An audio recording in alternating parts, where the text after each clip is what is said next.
팥을 이렇게 드시면 당뇨 사라지고 뱃살 쏙 빠져요. 여러분, 겨울에 동지가 되면 우리가 무엇을 먹나요? 바로 팥죽이죠. 또 겨울 간식으로 이 팥이 들어간 붕어빵, 호빵 같은 간식도 자주 먹는데요. 이 팥과 함께 먹으면 보약과 같은 효과를 만들 수 있는 식품들도 있고, 또 잘못 먹으면 오히려 건강에 마이너스가 되는 음식도 있습니다. 그래서 오늘은 이 팥의 효능 8가지와 드실 때 주의할 점, 그리고 함께 드시면 좋은 음식 4가지에 대해 알려드리겠습니다. 팥하면 생각나는 음식이 있으신가요? 저는 사람들이 평소에 팥을 많이 안 먹는다고 생각했는데 의외로 팥이 들어간 음식이 많이 있더라고요. 대표적인 음식은 시루떡이 있고요. 겨울에 간식으로 많이 먹는 붕어빵, 또 제과점에서 사 먹는 빵들에도 팥이 많이 들어있습니다. 여름엔 팥빙수도 많이 먹고요. 겨울엔 팥죽도 종종 먹게 됩니다. 자, 이런 팥 요리를 집에서 해먹는 경우도 많은데, 팥을 집에서 직접 삶을 때 혹시 소다를 넣고 삶는 분들 많으시지 않나요? 팥을 삶을 때 소다를 넣게 되면 팥의 색상이 더욱 선명해지고 팥을 더욱 부드럽게 해주어 팥을 삶는데 걸리는 시간을 단축시켜주기 때문인데요. 하지만 앞으로는 절대 소다를 사용하시지 마시기 바랍니다. 그 이유는 소다를 넣고 팥을 삶게 되면 팥의 영양소가 파괴돼서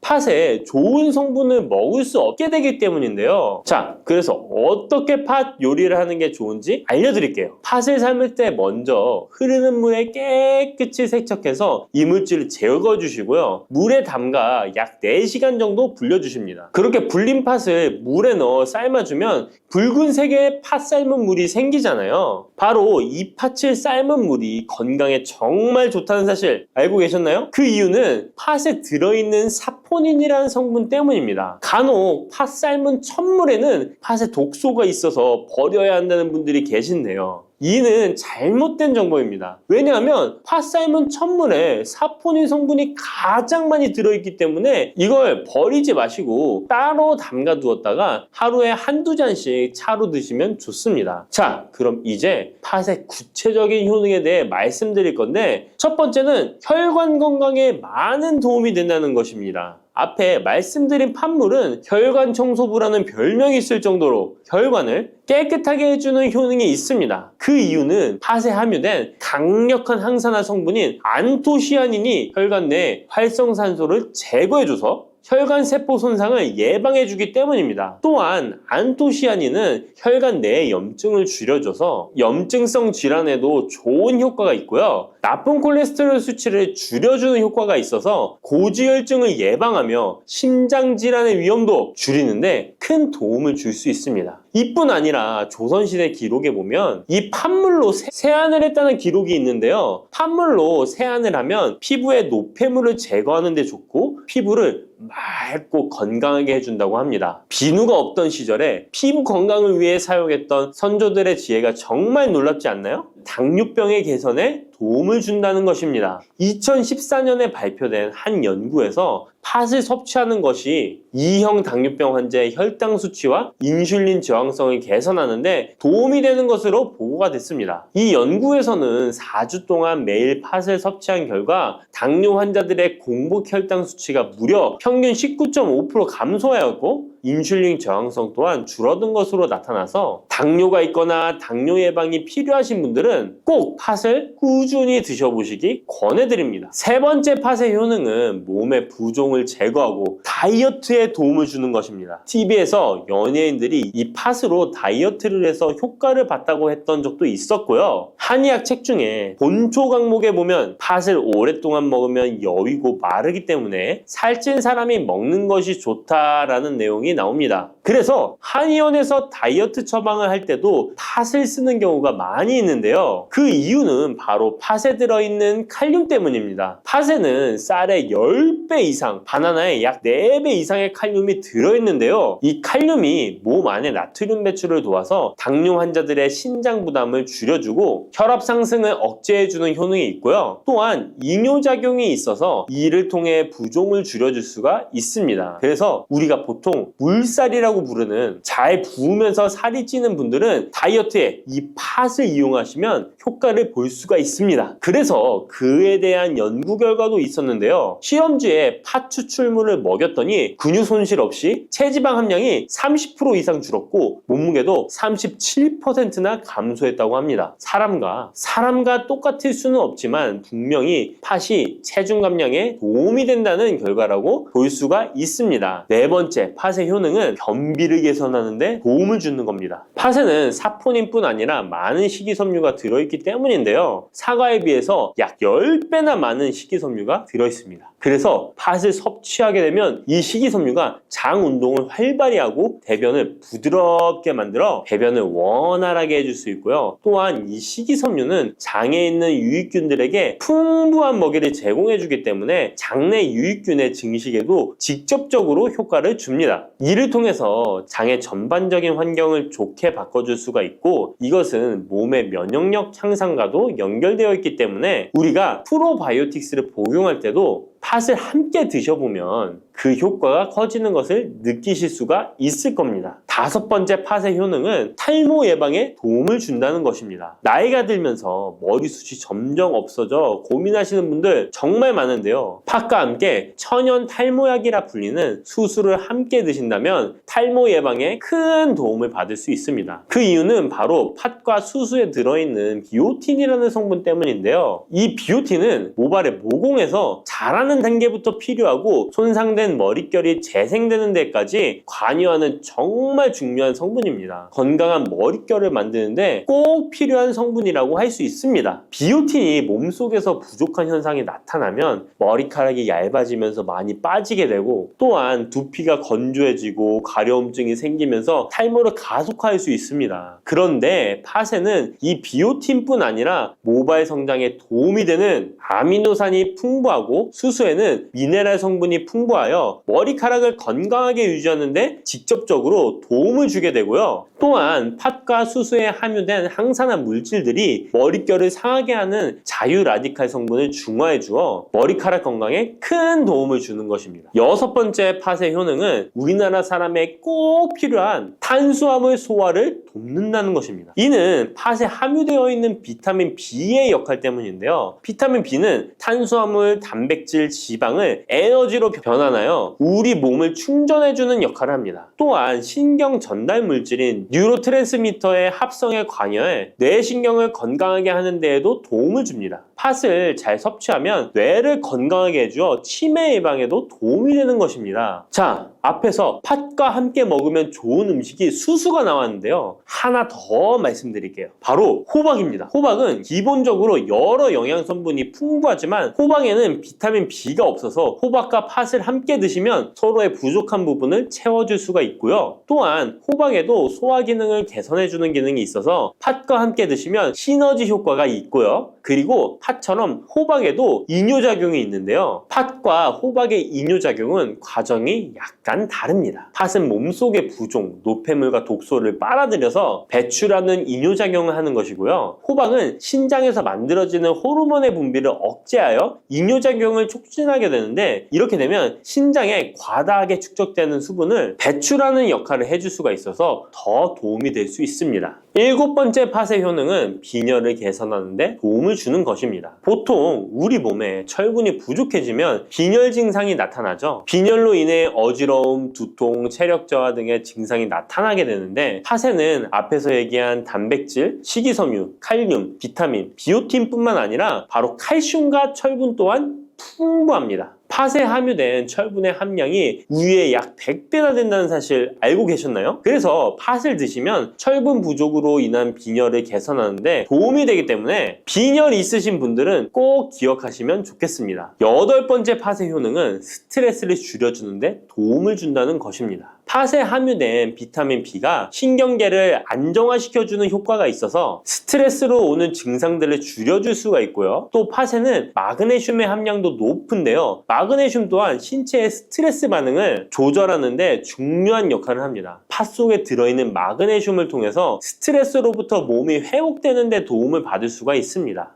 그리고 팥에는 복합 탄수화물도 풍부한데요. 복합 탄수화물은 천천히 소화되어 급격한 혈당 상승을 방지하고 일정한 에너지 공급을 유지하는 데 도움이 됩니다. 이는 스트레스 상황에서도 안정적인 에너지 공급을 유지할 수 있게 해줘서 스트레스를 관리하는 데 도움이 될 수 있습니다. 이렇게 좋은 팥도 드실 때 주의사항이 있는데요. 과하게 많이 드시면 이뇨작용 때문에 몸에 무리를 줄 수 있는데요. 이를 방지할 수 있는 방법이 있습니다. 바로 찹쌀과 함께 드시는 겁니다. 팥죽을 끓일 때 찹쌀을 넣어 함께 죽을 만드는 경우도 있고 쫄깃쫄깃한 찹쌀로 경단, 새알을 만들어 넣어 먹는 경우도 있죠. 선조들의 지혜가 정말 놀라운데요. 이렇게 찹쌀과 팥을 함께 드시면 팥 때문에 몸 안에 수분이 과하게 빠져나가는 것을 찹쌀이 막아줘서 문제가 생기지 않게 해주는 것입니다. 그리고 다른 주의사항은 팥의 찬 성질인데요. 그래서 장이 좋지 않은 분들이 팥물을 많이 드시게 되면 소화불량, 복부팽만, 복부 통증을 일으킬 수 있으니까 주의하셔서 조금씩 드셔보시는 게 좋고요. 만약에 이런 점이 불편한 경우에는 생강과 함께 드시면 그 불편함을 줄일 수가 있습니다. 생강의 따뜻한 기운이 팥의 차가운 기운을 중화시켜줘서 장에 무리를 덜 주게 되고요. 그리고 팥에는 항암 효과가 뛰어난 안토시아닌이 풍부한데 생강에도 생강의 매운맛을 내는 진저롤과 쇼가올 성분이 몸속의 발암물질을 제거해주는 효과가 있어서 함께 드시면 상승 효과를 볼 수가 있습니다. 그리고 이때 생강을 쪄서 말려서 드시면 이런 효과가 약 10배 정도 증가된다고 하니까 꼭 기억하시면 좋겠습니다. 믹스커피 지금부터 꼭 이렇게 드셔야 돼요. 의사들이 적극 추천하는 방법입니다. 믹스커피는 당뇨에 안 좋다는데 먹어도 되는 거야?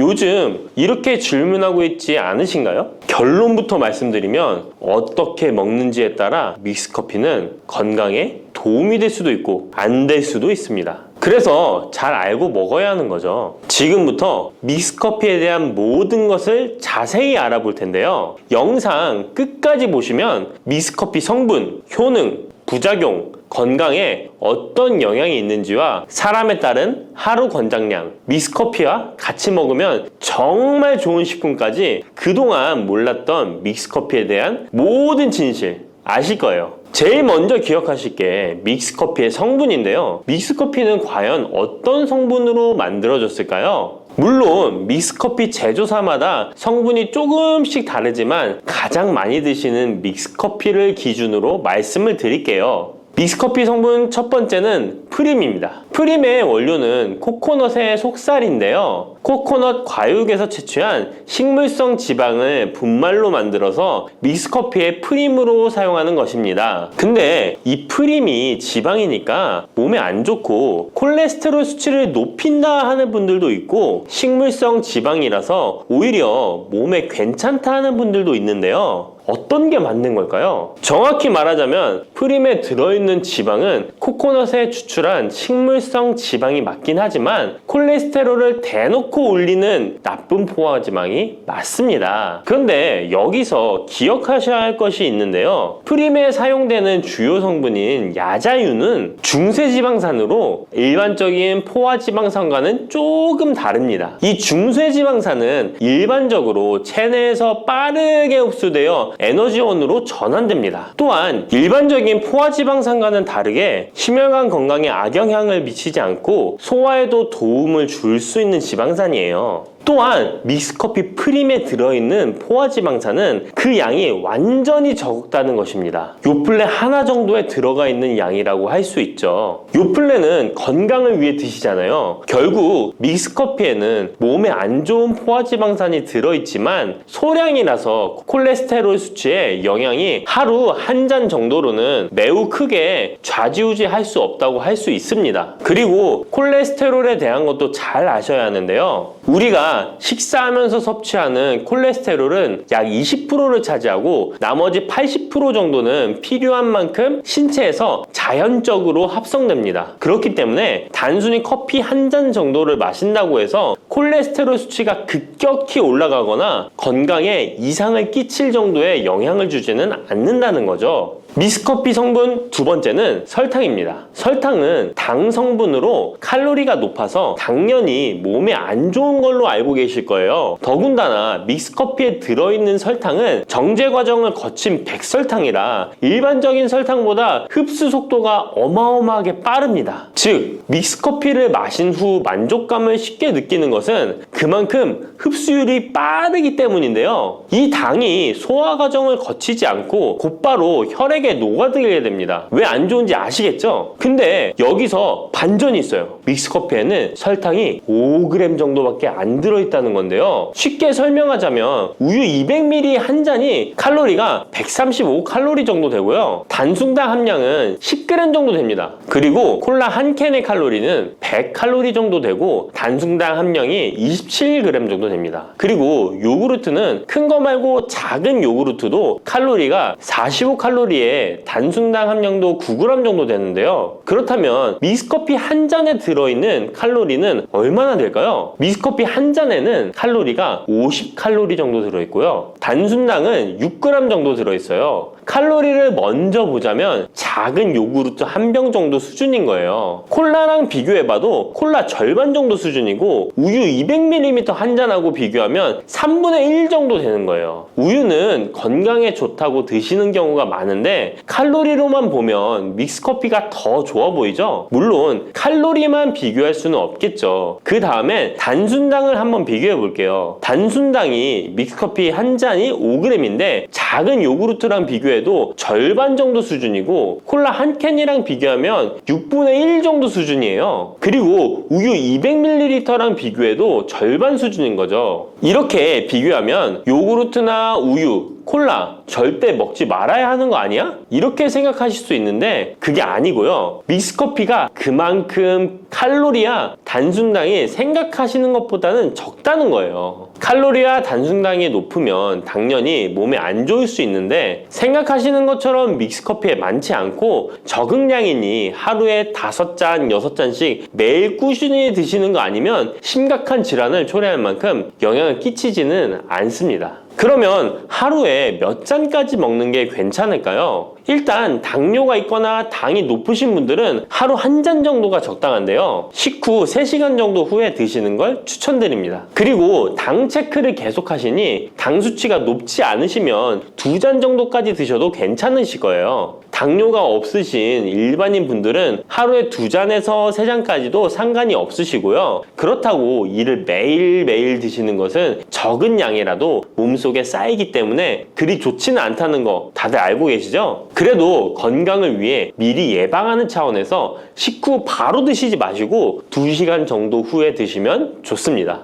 믹스커피의 성분 세 번째는 커피에 들어있는 카페인입니다. 카페인에 대해 설명하기 전에 믹스커피도 일반 커피처럼 커피가 들어가 있기 때문에 커피 성분이 주는 효능이나 부작용도 나타날 수 있습니다. 먼저 커피의 효능을 보자면 커피의 효능 첫 번째, 암 예방 효과입니다. 미국 건강 매체 캔서 헬스에 따르면 ITPR3라는 물질은 대장암에서 간 전이에 기여하는 유전자의 발현을 유도해서 도미노 효과를 유발하는 물질인데 특별한 억제제는 아직 없지만 커피를 마시는 사람들에서 카페인이 이 ITPR3에 대한 억제 효과를 보인다는 것을 발표했고 카페인 섭취와 대장암 재발 및 사망률의 관계를 추적한 결과 하루 4잔 이상 커피를 마신 환자들이 전혀 마시지 않은 사람들에 비해 생존율이 현저히 향상된 것으로 규명된 바 있는 연구도 진행했었습니다. 이런 실험을 진행하면서 커피의 카페인에 대한 효능들이 지금까지 다양하게 연구되고 있는데요. 그렇다고 해서 커피를 무조건 많이 드시란 이야기는 아니고 또 믹스커피 자체가 이런 효능이 있다는 말도 아니에요. 커피에 카페인에 대한 몇 가지 실험을 이야기 드린 거고요. 그만큼 카페인에 대한 너무 부정적인 인식을 변화시켜 보시라고 말씀드리는 거예요. 커피의 효능 두 번째는 기억력 회복 효과입니다. 서울대 식품생명공학부 교수님께서 쥐의 인지 능력을 실험했는데요. 쥐를 물에 빠뜨린 뒤 안전한 장소에 도착하는 시간을 측정해 봤더니 평균 10초 정도 걸렸습니다. 그 쥐들에게 기억력을 손상시킬 수 있는 물질들을 투입하고 같은 실험을 했을 때 안전한 장소를 발견하는데 최대 40초가 걸렸습니다. 이 쥐들은 두 그룹으로 나눠 한 그룹은 그룹은 하루에 3잔의 커피를, 다른 그룹은 6잔의 커피를 주입했습니다. 그 결과 하루 3잔의 커피를 준 쥐들은 20초로 빨라졌습니다. 그런데 하루 6잔을 주입한 쥐들은 거의 정상으로 돌아왔고 평균 10초 정도 걸렸습니다. 이런 결과에 따르면 커피가 기억력 회복에 확실히 도움이 되었다고 할 수 있는 실험도 있다고 간략히 소개해드리는데, 참고로 이 실험에서는 일반 카페인 커피와 디카페인 커피 두 종류를 같이 실험했는데 거의 똑같은 효과를 보였습니다.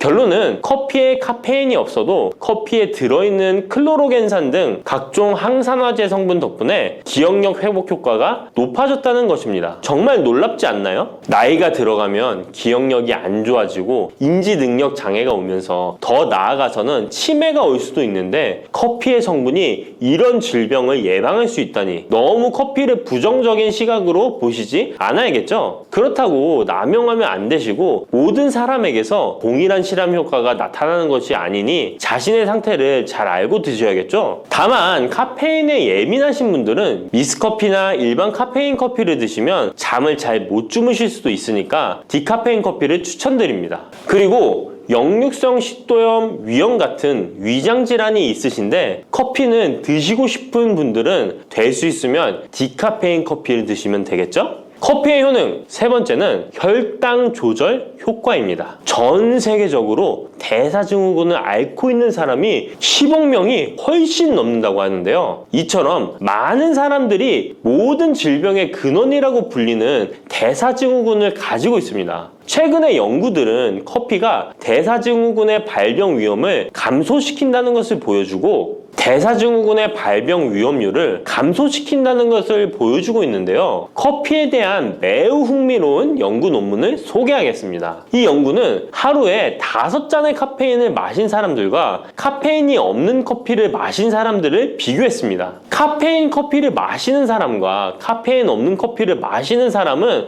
커피를 마시지 않는 사람에 비해 당 섭취 2시간 후 혈당이 13.1%나 크게 떨어졌습니다. 이 외에도 카페인의 혈당에 관계된 실험들도 많이 존재하는데요. 카페인도 적절한 용량, 그렇다고 음료에 들어가 있는 합성 카페인을 말씀드리는 건 아닙니다. 적절히 섭취하면 큰 부작용 없이 드실 수 있다는 것을 말씀드리는 거예요. 커피 효능, 네 번째는 다이어트 효과입니다. 다이어트라는 사람들이 운동하기 전에 커피를 마시고 나서 운동을 한다면 카페인이 신진대사를 빠르게 함으로써 운동 효과를 증진시키기 때문에 체중 감량에 도움을 줄 수 있습니다. 뿐만 아니라 커피에는 카페인 성분이 포함되어 있는데요. 당연하게도 믹스커피에 포함된 커피에도 카페인이 포함되어 있고요. 이런 카페인은 적절한 용량을 섭취한다면 신체적 피로 해소와 소화 기능 개선과 같은 효능을 누릴 수 있습니다. 오전에 커피 한 잔을 마시면 화장실에 가고 싶어지는 것도 커피에 카페인 성분이 장 운동을 활발하게 해주는데 영향을 주기 때문입니다. 카페인 성분이 장 운동을 활발하게 해주는데 영향을 주기 때문입니다. 물론 이뇨작용도 활발히 해줘서 소변도 조금 더 많이 보게 되긴 합니다. 다시 돌아가서 믹스커피에 들어있는 세 번째 성분 카페인에 대해 알아볼게요. 믹스커피에 포함된 카페인 용량은 제품마다 차이가 있을 수 있어요. 하지만 평균적으로 60mg 가량의 카페인이 한 잔 용량의 믹스커피에 포함되어 있는데요. 이는 일반적인 아메리카노 대비 3분의 1 수준에 해당하는 수치입니다. 결과적으로 믹스커피의 카페인은 일반 아메리카노보다도 훨씬 적게 들어있는 거죠. 그렇다면 식약처에서 권고하는 카페인 1일 최대 섭취량은 얼마나 될까요? 일반 성인의 경우 카페인 최대 섭취량은 400mg 정도이고요. 어린이나 청소년은 체중 1kg당 2.5mg 이하, 임산부는 200mg 정도입니다. 그러나 임산부의 경우에는 카페인이 태아에 미치는 영향이 조금이라도 있으니 안 드시는 게 좋겠죠? 콜라 한 캔에 카페인이 보통 35mg 정도 들어있으니 믹스커피가 카페인 함량도 크지 않다는 걸 알 수 있습니다. 여기서 잠깐! 그렇다면 믹스커피와 같이 먹었을 때 효과를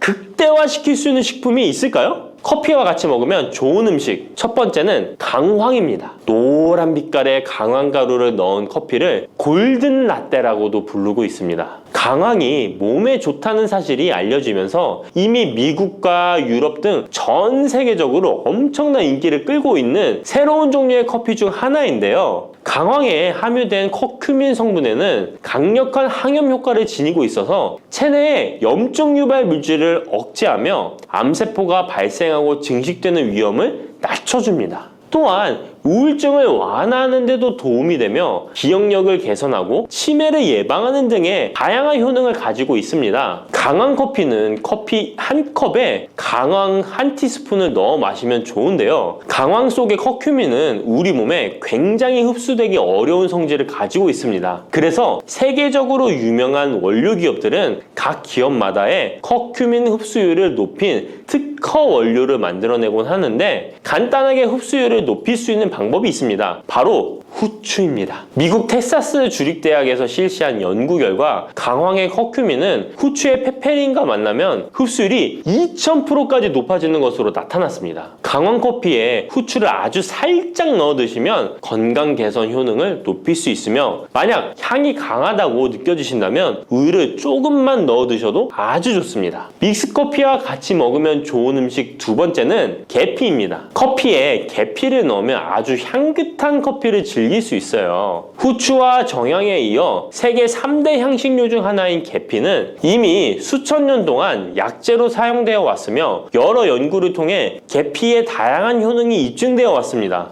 커피의 원료 생산지인 멕시코에서도 커피에 시나몬 스틱을 넣은 커피를 즐겨 마신다고 합니다. 미국 당뇨협회가 발표한 연구에 따르면 제2형 당뇨병 환자에게 계피를 투여하자 혈당 중성지방 수치는 낮아지고 좋은 콜레스테롤 수치는 높아졌다고 해서 블랙커피에 계피 2분의 1 티스푼을 넣은 후에 섞어 마시는 것이 황금 비율이라고 하니 한번 참고해서 드셔보시면 좋을 것 같네요. 특히 혈액순환에도 아주 좋습니다. 믹스커피와 같이 먹으면 좋은 음식 세 번째는 생강입니다. 강력한 항산화 성분을 가진 생강은 커피에 넣어 함께 곁들여 마시면 생강의 알싸한 맛이 부드러워지면서 향긋한 생강커피를 즐길 수 있습니다. 생강의 매운맛을 내는 쇼가올과 진저롤 성분이 혈중 콜레스테롤을 낮춰서 동맥경화나 뇌경색 등을 예방하며 항염, 항암 효과가 뛰어나서 암을 유발하는 종양세포의 성장을 억제하는 등의 다양한 효능을 지니고 있습니다. 특히 기관지를 확장시키는 효과가 있어서 기관지염이나 천식, 비염을 달고 사시는 분들은 자주 섭취하시면 아주 좋습니다. 추가로 생강에는 디아스타제라는 단백질 분해 요소가 있어서 식후 커피에 생강가루를 넣어 마시면 장 운동을 촉진해 더부룩한 속을 해소하는 데에도 도움을 얻을 수 있습니다. 드시는 방법은 커피 한 컵에 생강가루 한 티스푼을 넣어 드시면 되고 생강의 맛이 걱정되신다면 처음에는 조금씩 넣어서 서서히 맛을 익혀가는 것도 좋은 방법이라고 할 수 있습니다. 제가 말씀드린 방법이 무조건 믹스커피를 먹어라 먹지 말아라 하는 말은 아니고 믹스커피에 대한 오해와 건강을 걱정하시는 분들께 어떤 식으로 먹으면 조금이나마 건강에 대한 걱정을 덜게 만들어 줄까 하는 의문에서 시작한 것이기 때문에 오해 말고 편안하게 들어주시면 좋겠습니다. 블루베리는 세계 10대 건강식품에 들어갈 만큼 우리 몸을 건강하게 하는데 도움이 되는 과일입니다.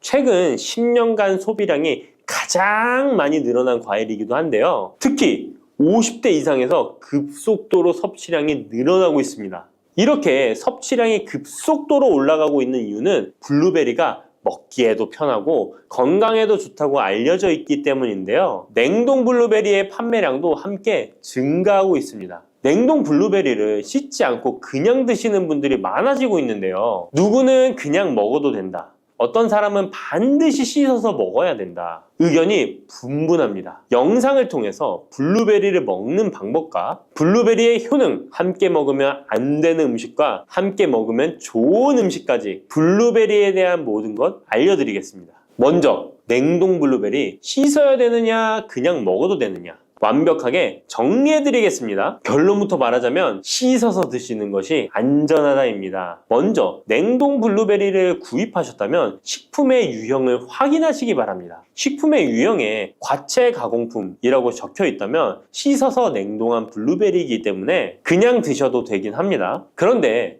식품 유형에 농산물이라고 표기되어 있다면 이것은 씻지 않고 냉동되어 유통된 블루베리이기 때문에 반드시 씻어서 드시는 것이 좋습니다. 그런데 간혹 식품에 유형이 표기되어 있지 않은 제품들도 있는데요. 이런 제품도 씻어서 드시는 게 좋겠죠? 2022년 한국소비자연맹에서 현재 시중에서 판매되고 있는 냉동과일, 블루베리, 망고, 딸기 등의 제품을 선정하여 안정성 평가를 했는데요. 과체 가공품 같은 세척과일 제품에서 미생물, 잔류농약, 곰팡이, 독소 등의 검사에서 규격 기준에는 적합하긴 했지만 미생물과 잔류농약이 검출된 제품들도 있었습니다. 이 자료를 바탕으로 한다면 냉동 블루베리 제품도 이미 씻어서 유통이 되고 있다고 할지라도 한번 씻어서 드시는 것이 좋겠습니다. 블루베리를 씻는 방법은 흐르는 물에 30초 정도만 씻어주면 되는데요. 깨끗이 씻는다고 블루베리를 물에 오래 담가두거나 흐르는 물에서도 오래 씻으면 안 됩니다. 블루베리에 함유된 안토시아닌 성분은 수용성이기 때문에 영양소가 다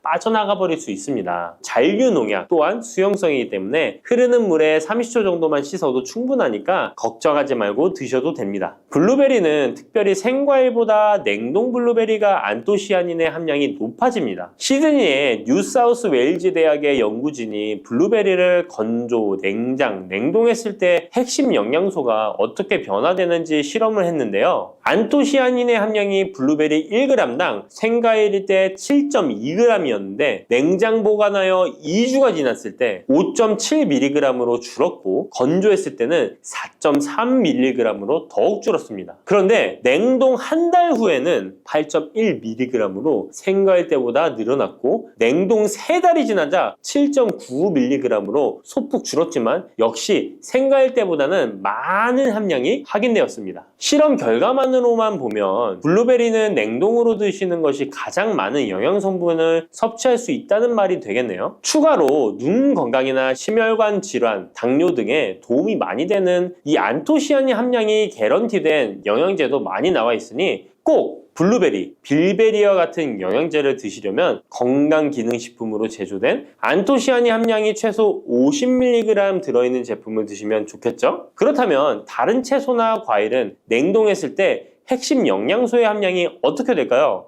영양소에 따라 보존력이 강한 것도 있고 약한 것도 있는데요. 딸기의 한 종류인 라즈베리는 폴리페놀이 핵심 영양소인데요. 생과일 때보다 냉동일 때 킬로그램당 폴리페놀의 함량이 100mg 정도 상승하는 것으로 나타났습니다. 당근의 경우에는 핵심 영양소가 베타카로틴인데요. 냉동 보관했을 때 3개월이 지나면 베타카로틴의 함량이 현저히 감소하는 것으로 확인되었습니다. 이렇듯 냉동 채소, 냉동 과일은 핵심 영양 성분에 따라 함량이 높아질 수도 있고 낮아질 수도 있습니다. 냉동 블루베리를 구입하셔서 보관할 때는 주의할 사항이 있습니다. 판매되는 냉동 블루베리는 대량으로 포장되어 있는데요. 한 번에 드실 수 없는 양이죠. 냉동 블루베리는 해동해서 드시게 되면 녹으면서 안토시아닌까지 함께 녹아 나오기 때문에 냉동실에서 꺼내 바로 드시는 것이 좋습니다. 혹시나 해동이 되었다면 다시 냉동하시면 안 됩니다. 해동이 되면서 미생물이 증식을 하게 되며 그 상태로 냉동을 하면 미생물까지 함께 냉동이 되고 그것을 드시게 되면 복통, 설사를 유발할 수 있습니다. 자, 이제 블루베리의 효능에 대해 알아보겠습니다. 블루베리의 핵심 영양소인 안토시아닌은 폴리페놀의 일종으로 식물에 많이 함유된 청자색을 띠는 성분인데요. 블루베리의 색깔이 짙은 보라색을 띠는 것이 바로 안토시아닌 때문입니다. 안토시아닌의 과일별 함량에서는 빌베리, 블루베리가 가장 높은 함량을 가지고 있는 것으로 알려져 있는데요. 안토시아닌 함량이 높고 좋은 빌베리, 블루베리일수록 드셨을 때 입안에 보랏빛으로 착색이 심하게 되는 경우가 많아요. 인공색소가 아니기 때문에 전혀 걱정 안 하셔도 되고 10분 정도 지나면 자연히 없어지니 시중 빌베리, 블루베리가 포함된 건강기능식품을 드셨을 때 착색이 되더라도 전혀 걱정 안 하셔도 됩니다. 안토시아닌의 가장 큰 효능은 눈을 건강하게 한다는 것입니다. 안토시아닌은 로놉신의 제합성을 촉진하여 시력을 보호하고 백내장, 안구 건조증, 망막염 등의 눈 질환을 예방합니다. 눈의 피로와 노화를 방지하며 초기 근시도 예방하는 것으로 알려져 있습니다. 또한 강력한 항산화 물질인 안토시아닌은 체내 활성산소를 제거하여 세포의 노화를 방지해 주는데 뇌세포의 노화까지 예방을 합니다. 폴리페놀 성분인 안토시아닌은 뇌의 신경세포를 보호하고 신경 전달 물질의 분비를 촉진하여 뇌의 기능도 향상시키며 뇌의 해마를 자극하여 기억력을 향상시키고 치매를 예방하는 데에도 효과적입니다. 테로스틸벤 성분이 뇌의 신경 전달 물질인 도파민과 노르에피네프린의 분비를 촉진하여 집중력을 향상시키는 데에도 도움을 주는 것으로 알려져 있습니다. 간단히 말하자면 블루베리를 꾸준히 섭취하시면 기억력, 집중력을 향상시키고 치매를 예방하는 데에도 조금이나마 도움을 줄 수 있다는 것이에요. 또한 활성산소를 제거하는 안토시아닌은 피부 미용에도 좋은 효능을 발휘하는데요. 피부 노화를 방지할 뿐만 아니라 염증을 제거하고 억제하는 효과도 있어서 여드름, 피부를 개선하는 데에도 도움이 됩니다. 또한 비타민과 미네랄이 풍부하여 피부를 건강하게 유지하고 풍부한 안토시아닌과 비타민C는 피부의 수분을 유지하는 데 도움을 주어 주름을 예방하고 피부톤을 밝게 하는 데에도 도움을 줍니다. 그리고 풍부한 식이섬유는 장의 운동을 촉진시켜주고 장 내의 노폐물을 흡착하고 배출시켜 피부 트러블을 개선하는 효과도 있습니다. 나이가 들면서 머리숱도 많이 줄어들게 되어 탈모로 걱정하시는 분들도 늘어나는데요. 블루베리는 탈모 예방에도 효과적이에요. 블루베리의 안토시아닌은 튼튼한 모발이 자라날 수 있도록 모낭세포를 자극해주고 두피세포의 노화를 예방하여 탈모를 예방하게 되는 것입니다. 또한 블루베리에 함유된 비타민C는 머리카락 조직 형성에 필수적인 성분이고 콜라겐 생성을 촉진하여 모발을 강화하고 두피 건강을 증진하는 데에도 도움이 됩니다. 항산화 성분인 안토시아닌은 머리카락 세포를 손상시키는 자유라디칼을 제거하고 머리카락 손상을 예방하는 데 도움이 되어 탈모를 예방하는 것입니다. 블루베리는 당뇨의 위험이 있는 분들에게 특히 도움이 되는데요. 블루베리는 혈당 수치를 낮추어주고 당분을 에너지원으로 사용하는 신진대사의 과정을 촉진해주는 효능이 있습니다. 미국의 당뇨병 협회는 블루베리를 당뇨병 슈퍼푸드라고 부르며 블루베리를 꾸준히 섭취하면 인슐린 감수성을 향상시키고 혈당을 낮추는 데 도움이 된다고 발표했습니다. 블루베리에 대한 연구를 진행했는데요. 하루에 150g의 블루베리를 섭취한 실험군은 혈당 스파이크의 발생이 낮아졌고 인슐린 수치 또한 낮아진 것으로 확인되었다고 발표했습니다. 블루베리에 함유된 안토시아닌 뿐만 아니라 칼륨, 비타민 B6는 심장 건강을 지키는 데 도움을 주는데요. 이 성분들은 체내 콜레스테롤과 혈액의 지방을 감소시켜 혈액순환을 원활하게 해줍니다. 이런 효능으로 심장마비나 협심증을 일으키는 죽상동맥경화증을 예방하는 데 도움을 주게 됩니다. 또한 호모시스테인이 체내에 과하게 축적되면 혈관을 손상시키고 혈전을 생성하여 심장마비, 뇌졸중 등의 심혈관 질환을 유발할 수 있는데요. 블루베리의 풍부한 엽산과 비타민 B6는 호모시스테인의 축적을 방지하여 심혈관 질환을 예방할 수 있습니다. 블루베리는 많이 드시는데 블루베리 잎에는 관심이 별로 없는 것이 사실인데요. 블루베리 잎이 열매의 항산화 효능보다 뛰어나다는 사실 알고 계신가요? 블루베리 잎은 열매보다 안토시아닌 함량이 높고 또한 폴리페놀의 일종인 클로로겐산의 함량도 높아 열매보다 항산화 효과가 20에서 30배 높은 것으로 알려져 있습니다. 놀랍지 않나요? 이러한 블루베리 잎은 차로 우려서 드시면 되는데요. 물 1리터에 잎 4g을 넣고 10분 정도 끓인 후에 식혀서 드시면 됩니다.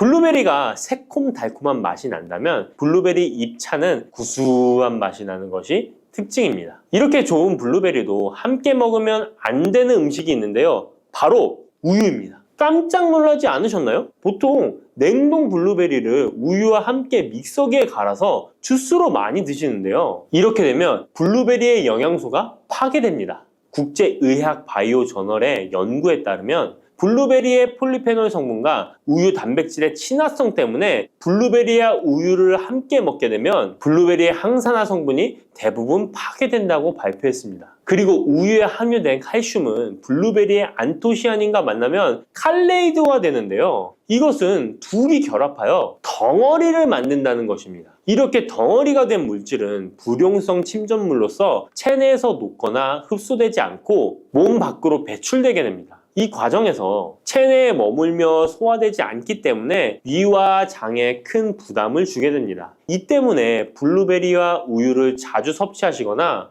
위와 장이 약하신 분들이 드실 경우 위장에 염증을 유발할 위험이 있습니다. 특히 신체 기능이 많이 떨어져 있는 나이가 많으신 분들이 이렇게 드시면 위장에 안 좋을 수 있으니 주의하시기 바랍니다. 블루베리 주스를 만들어 드실 때는 우유 대신 오트밀이나 물을 첨가하여 드시는 것이 좋겠습니다. 우유가 블루베리와 맞지 않는다고 해서 요거트도 맞지 않는 것은 아닙니다. 요거트는 발효 과정을 거쳐 단백질이 쉽게 분해되기 때문에 항산화 성분의 흡수율을 높여줍니다. 요거트에 냉동 블루베리를 얹어서 먹는 것은 좋은 블루베리를 먹는 방법이 되겠습니다. 블루베리를 드실 때 주의하셔야 할 분들도 있습니다. 블루베리에는 살리살신이라는 성분이 있는데 이것 때문에 알레르기 반응을 일으키는 분들이 있습니다. 블루베리를 드시면 입술이 붓거나 간지러운 증상이 나타나고 복통과 설사의 증상이 나타난다면 즉시 블루베리 섭취를 중단하셔야 합니다.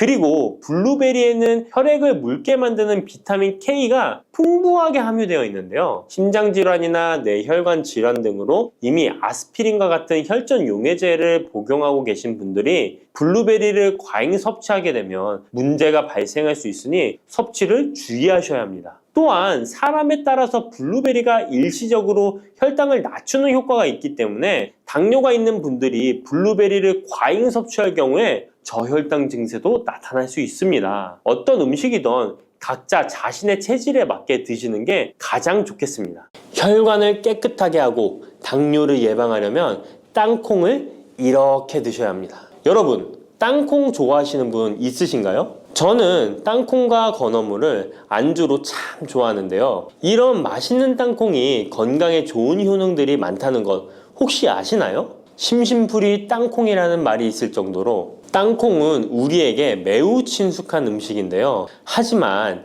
땅콩의 그 놀라운 효능을 제대로 아는 분은 많이 없을 거예요. 땅콩이 얼마나 우리 몸에 좋은 영향을 미치는지, 그리고 어떻게 섭취하면 더 좋은 효과를 볼 수 있는지 땅콩에 대해서 자세히 알아보겠습니다. 어렸을 적에 키가 작은 친구를 땅콩 같다고 놀리지 않으셨나요? 작은 땅콩 한 알에는 단백질, 지방, 탄수화물, 식이섬유는 물론 비타민 E, B군, 칼륨, 마그네슘, 철분, 폴리페놀, 폴라보노이드, 레스베라트롤 등 여러 가지 몸에 좋은 영양소가 매우 풍부하게 들어있는데요. 이렇게 영양이 풍부하고 맛도 고소한 땅콩의 놀라운 효능 7가지 바로 소개해 드릴게요. 땅콩의 놀라운 효능 첫 번째는 심혈관 질환 개선입니다. 미국 심장학회에서 땅콩을 추천 음식으로 소개한 것 알고 계신가요? 땅콩의 크기는 작지만 땅콩 안에 들어있는 영양소는 결코 작지 않습니다. 땅콩은 불포화 지방산을 많이 함유하고 있고 특히 땅콩에 함유된 모노불포화 지방산과 다불포화 지방산은 나쁜 콜레스테롤인 LDL 수치를 낮추고 좋은 콜레스테롤인 HDL을 높이는 데 도움이 됩니다. 또한 땅콩에 함유된 단일 불포화 지방산은 혈중 콜레스테롤 수치를 낮추는 데 도움을 주는데요. 혈중 콜레스테롤이 낮아져 심장 건강을 지키는데 매우 좋은 작용을 하는 것이죠. 또한 땅콩은 불포화 지방산이 풍부하고 비타민 E가 풍부하게 들어있어 심혈관 건강에 도움을 주고 혈관을 보호하며 혈액순환과 동맥경화증을 예방하고 심장 질환의 위험을 줄여줍니다. 또한 땅콩은 마그네슘, 칼륨, 식이섬유와 같은 심혈관 건강에 중요한 영양소를 함유하고 있어 혈압을 조절하고 혈관을 건강하게 유지하는 데 도움을 준다는 것 꼭 기억해 주세요. 땅콩의 놀라운 효능 두 번째는 뇌 건강에 도움을 주는 것입니다. 땅콩에는 레시틴과 비타민 E가 들어있는데요.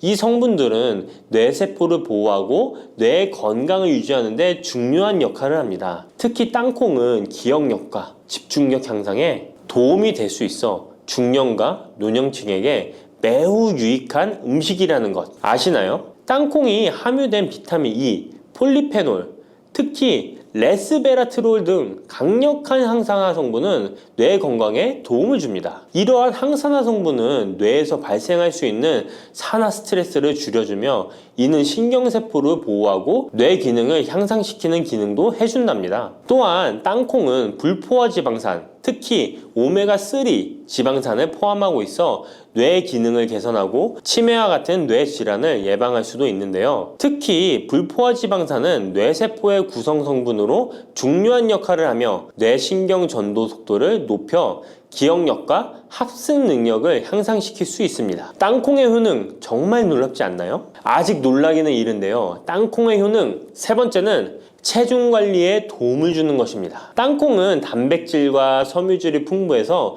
조금만 먹어도 포만감을 오래 유지시켜주는데요. 그래서 과식을 예방하고 체중을 관리하는 데 도움을 줄 수 있죠. 그냥 땅콩도 좋지만 땅콩을 갈아 만든 땅콩 버터도 포만감을 오래 유지시켜줘서 과식을 방지하는 데 효과적입니다. 또한 단백질과 지방산이 풍부해서 에너지를 공급하고 건강한 체중 관리를 돕습니다. 하지만 모든 음식은 과유불급, 작지만 영양이 풍부한 땅콩은 고칼로리 식품이기 때문에 하루에 10알에서 20알 정도 적당량을 섭취하는 것이 중요하다는 것 꼭 기억해 주세요. 땅콩의 놀라운 효능 네 번째는 바로 당뇨 관리 효능입니다. 땅콩이 당뇨에 효능이 있다니 신기하죠? 땅콩에는 불포화 지방산이 많이 함유되어 있고 혈당 수치가 낮아서 혈당을 천천히 올리는 효과가 있는데요. 그래서 당뇨병 환자들에게도 좋은 간식으로 평가되고 있습니다. 또한 땅콩에 포함된 섬유질과 단백질이 혈당을 안정적으로 유지하는 데 도움을 주는데요.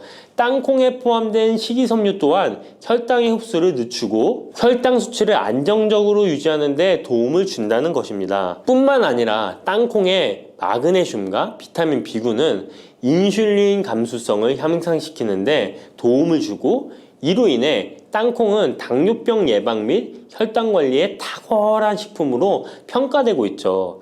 땅콩의 효능 정말 놀랍지 않나요? 아직 안 끝났습니다.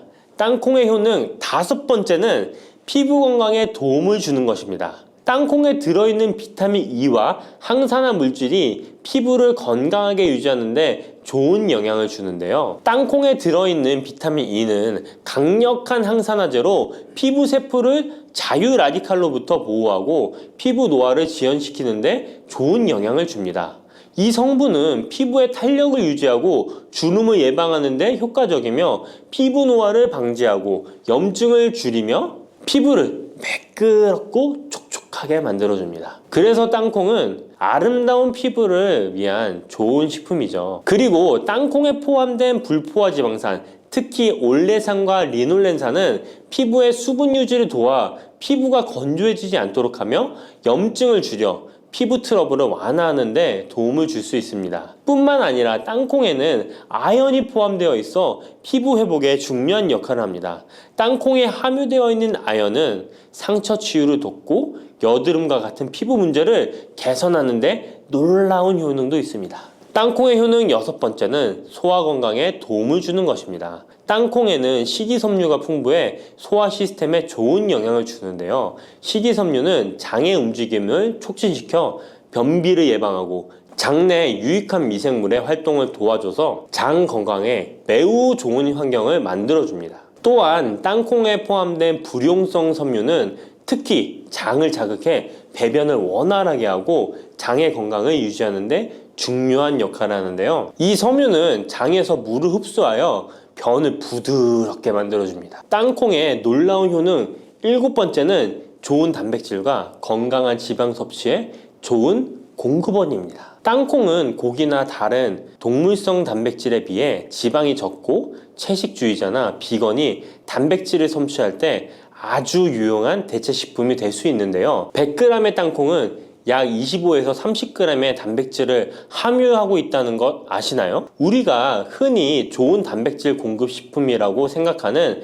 닭가슴살의 단백질 함량이 100g당 30에서 35g이라는 걸 생각해보면 단백질 함량은 닭가슴살에 비해 살짝 낮지만 대신 건강한 불포화 지방산과 다른 다양한 영양소도 다량 함유되어 있어 단백질을 섭취하기에 충분히 좋은 식품이랍니다. 이렇게 건강에 놀라운 효능이 있는 땅콩, 아무렇게나 드시면 땅콩의 효능을 100% 섭취할 수 없다는 것 아시나요?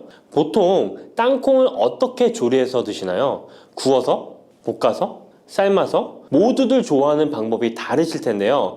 생땅콩을 먹는 것이 가장 좋다라고 들으신 분들도 있으실 거예요. 과연 땅콩을 가공하지 않고 생으로 먹는 것이 가장 좋은 방법일까요? 정답은 아니오입니다. 생땅콩에는 독성이 있을 수 있는 물질인 아플라톡신이 포함되어 있을 수 있기 때문에 이를 피하기 위해서는 반드시 충분히 익혀 먹어야 하는데요. 볶거나 구운 땅콩은 아플라톡신을 제거할 수 있어 안전하게 섭취할 수 있지만 그보다는 땅콩을 삶아서 먹는 것이 더 건강에 좋다는 것 알려드릴게요. 땅콩을 삶았을 때 더욱 건강에 좋은 이유 몇 가지가 있는데요. 바로 알려드릴게요. 첫 번째, 삶은 땅콩은 볶은 땅콩에 비해 항산화 성분이 더 많습니다. 볶을 때 일부 항산화 성분이 파괴될 수 있고, 또한 땅콩의 껍질에는 폴리페놀과 레스베라트롤이 풍부하게 함유되어 있기 때문에 땅콩을 볶은 뒤 버리는 껍질은 이런 몸에 유익한 성분들을 섭취할 수 없기 때문입니다. 두 번째, 삶은 땅콩은 과일산이 더 적고 식이섬유도 풍부한데 이로 인해 소화가 더 용이합니다. 세 번째,